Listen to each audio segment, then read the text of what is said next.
শুরুতেই তোমাকে একটা কথা বলি, এই পৃথিবীর সকলের কাছে তুমি ভালো হওয়ার চেষ্টা করো না। তুমি চাইলেও এই পৃথিবীর সকলের কাছে ভালো হতে পারবে না। আজ পর্যন্ত কেউ তা পারেনি, আর তুমিও পারবে না। যদি সৎ হতে হয়, যদি ভালো হতেই হয়, তাহলে নিজের কাছে হও, নিজের পিতামাতার কাছে হও। কিছু কিছু জিনিস, কিছু কিছু আদর্শ মেনে চলা উচিত। তার মধ্যে একটি আদর্শ হলো বন্ধুদের সাথে কখনো বিশ্বাসঘাতকতা করবে না। শুধু তাই নয়, বিশ্বাসঘাতকের সাথেও কখনো বন্ধুত্ব করবে না।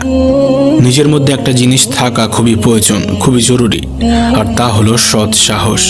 যদি ভুলকে ভুল এবং ঠিককে ঠিক বলার সাহস তোমার মধ্যে না থাকে, তাহলে তোমার মধ্যে সৎ সাহস এবং ক্ষমতা কোনোটাই নেই।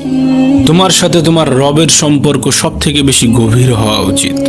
এই পৃথিবীতে এমন একটা সম্পর্ক থাকা অত্যন্ত জরুরি, যার সাথে আমাদের মনের দুঃখ, কষ্ট, অভিযোগ সমস্ত কিছু নির্দ্বিধায় বলতে পারবো। আর সে সম্পর্ক অবশ্যই তোমার রবের সাথে তোমার গড়ে ওঠা প্রয়োজন।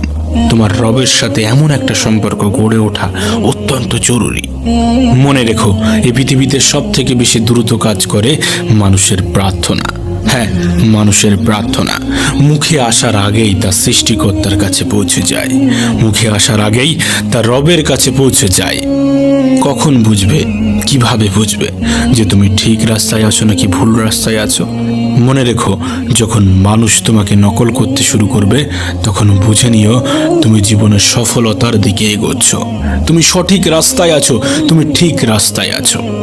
এই পৃথিবীতে তুমি যতই ভালো হও না কেন, কারণ না কারোর গল্পের খারাপ চরিত্র তো তুমি হবেই হবে।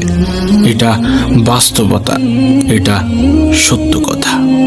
জীবন এবং মৃত্যুর মধ্যে একটা বৃহৎ পার্থক্য আছে।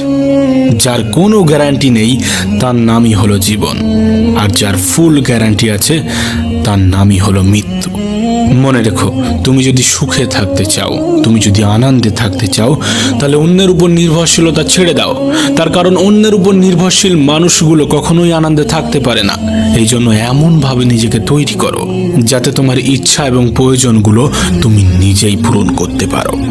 এই পৃথিবীতে আমাদের জীবনের বিফলতার সব থেকে বড় কারণ হয়ে দাঁড়ায় আমাদের চিন্তা ভাবনা। আমরা মনে করি কাল থেকে শুরু করব, আজ নয় কাল থেকে স্টার্ট করব। মানুষের জীবনকে শেষ করে দেওয়ার জন্য এটাই যথেষ্ট। প্রিয় ভাই আমার, যদি তুমি সফল হতে চাও, তাহলে কাল নয়, আজ থেকে শুরু করতে হবে, এখন থেকে শুরু করতে হবে। আজ থেকে শুরু করব, এখন থেকে শুরু করব, এটা একজন সফল ব্যক্তির লক্ষণ। আর তুমি যদি সফলতা পেতে চাও, এ লক্ষণ তোমার মধ্যে ফুটিয়ে তুলতে হবে, এ লক্ষণ তোমার মধ্যে জাগিয়ে রাখতে হবে। একটা বইয়ের কভার পেজ দেখে যেমন বইয়ের ভিতরে কি আছে তা জাজ করা উচিত নয়, ঠিক তেমনি মানুষের চেহারা দেখে সেই মানুষটাকে জাজ করা উচিত নয়। তার কারণ মনে রেখো, চেহারার তুলনায় বড় মুখোশ পৃথিবীতে আর কিছু নেই। মনে রেখো, নিজেকে সুখে রাখার দায়িত্বটা নিজেকেই নিতে হবে।